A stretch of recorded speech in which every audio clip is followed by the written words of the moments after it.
When you're solving linear equations that have got pronumerals on both sides, you need to think of this equation like a seesaw or a balancing beam of some kind.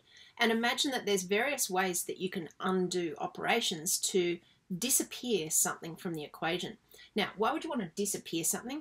Well, you want to disappear it to make the equation simpler and simpler. So here, for example, we've got 2x plus 7 equals 3x plus 4.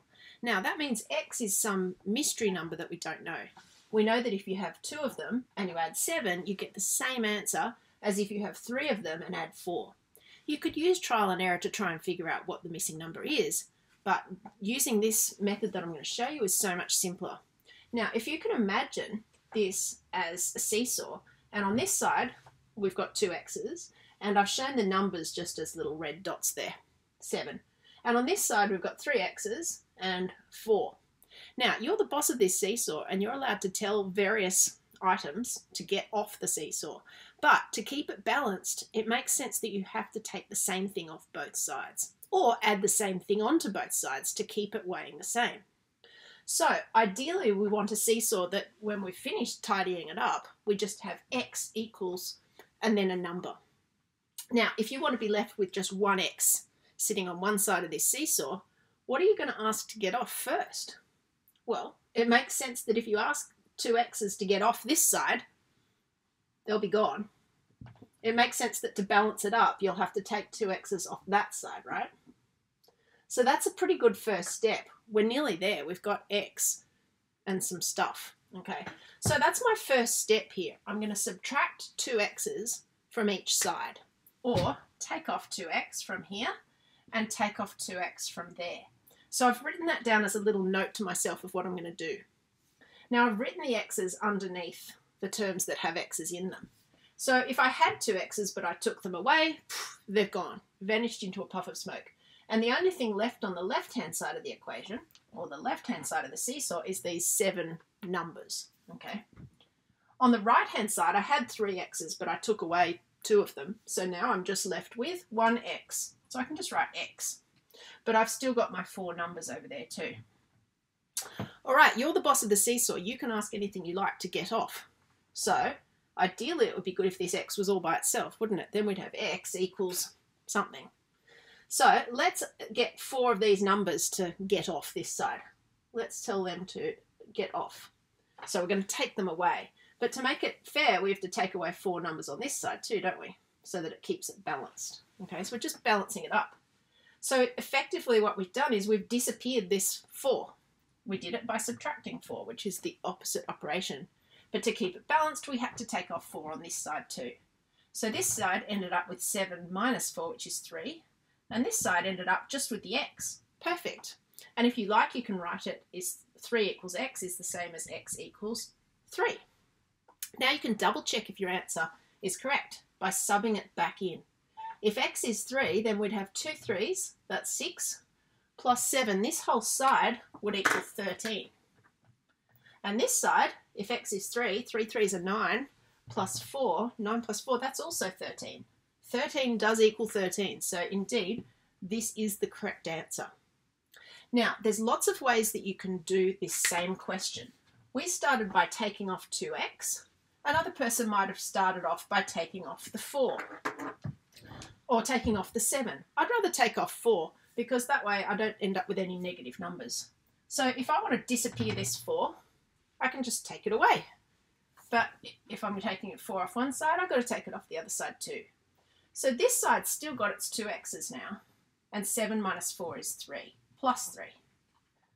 And this side, it's still got its 3 x's, but the 4, they're gone now. We took them away. All right, what could we do next? Well, we've got x's on both sides and numbers on one of the sides. We should leave the numbers there. It'd be nice if we got rid of these x's though. Let's take them away. And on this side, let's take away the same thing.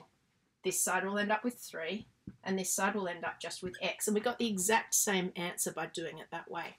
So there's lots of variety. Now, to tackle something a little bit trickier, because all of our terms that time were positive. And so to get rid of them, we subtracted them. If you've got negative terms, though, you can disappear them by adding them back on. Okay, so let's do one that's got some negative terms in it. Minus 6 And on this side, let's have 3x plus 4. All right, it's up to me now how to start. I can disappear any of these 4 terms by just applying the opposite operation. This is a plus x, so I can disappear it by subtracting x. This is a minus 6, so I can disappear it by adding 6. This is positive 3x, so I can disappear it by subtracting 3x. And this is positive 4, so I can disappear it by subtracting 4. Which one shall I do first? Well, it's up to you. You're the boss. There's 4 different ways to start. But ideally, we want to end up with some x's on one side and some numbers on the other. All right, I'm going to disappear this x first. That just seems like a good thing to do to me. So let's subtract x, take it away. But we'll need to take away 1x from over here too. All right, the x is gone. The only thing that's left is this negative 6. Now, it's important to know that this minus sign is not just floating between 2 other numbers. It's part of the 6. It's a minus 6. So it still has to be there. And over here, we had 3 x's, but we took one of them away. So we've only got 2 x's now. And we've still got our 4 because we haven't done anything with that yet. All right, have a look at what you've got. We've got some x's on this side, and we've got numbers on both sides. So ideally, it'd be good to get rid of this plus 4 now to get the x's by themselves. How do we disappear plus 4? Minus 4. Let's take that 4 away. But we'll have to do it to this side as well. We're going to end up with some negative numbers. So again, if you're not comfortable with your negative numbers, reach for your calculator, and that will help you. All right, we haven't touched the x's. They're still there. But the 4, it's gone. And over here, minus 6 minus 4, that gives me negative 10. All right, tell the story. What's happened to this x? It's been multiplied by 2.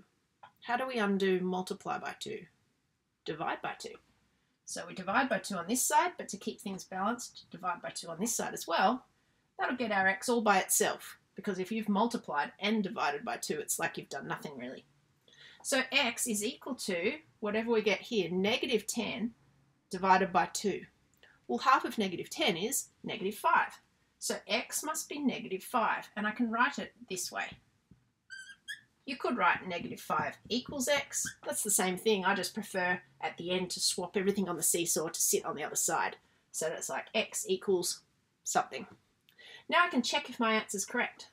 Negative 5 minus 6, that would give me minus 11 on this side.